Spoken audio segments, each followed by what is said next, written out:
le temps de l'alliance semble loin. Emmanuel Macron et Elisabeth Borne subissent depuis plusieurs semaines les conséquences du passage en force de la réforme des retraites.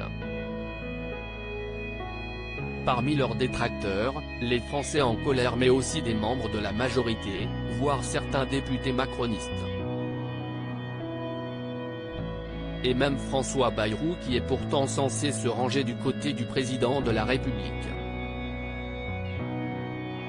Il avait déjà critiqué à plusieurs reprises cette réforme, mais cette fois ce sont ses amis qui auraient rapporté au journal Le Point son agacement, ils le disent en colère, inquiets et fâchés. L'hebdomadaire Le Point rapporte aussi des mots très durs de la part du haut-commissaire au plan contre le président de la République et sa façon de faire. La situation de l'opinion est dégradée, un peu comme au moment des Gilets jaunes.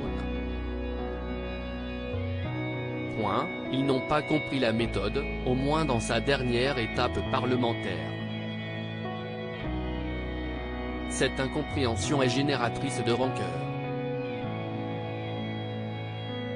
Le président du MoDem estime qu'il avait senti venir la grogne populaire depuis le début des discussions sur cette réforme, et qu'il n'a pas cessé d'alerter. François Bayrou appelle désormais à une nouvelle étape.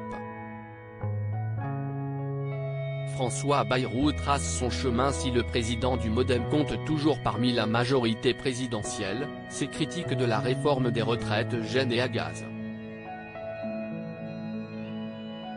François Bayrou semble prendre de plus en plus ses distances, préparant peut-être une candidature en 2027, comme lorsqu'il tente d'expliquer les propos du chef de l'État sur la légitimité de la foule en ajoutant que lui n'aurait pas formulé ça ainsi. Il prépare son coup pour 2027. Il est dans un truc de positionnement personnel, estimait un conseiller du gouvernement dans Le Parisien le 12 janvier. 2 semaines plus tard, un ministre s'énervait à son tour dans Le Quotidien, voyant lui aussi un François Bayrou qui viserait désormais 2027 et la prochaine élection présidentielle. Je ne compte pas lui laisser l'espace central, s'agaçait-il. Crédit photo, Michael Baucher panoramique.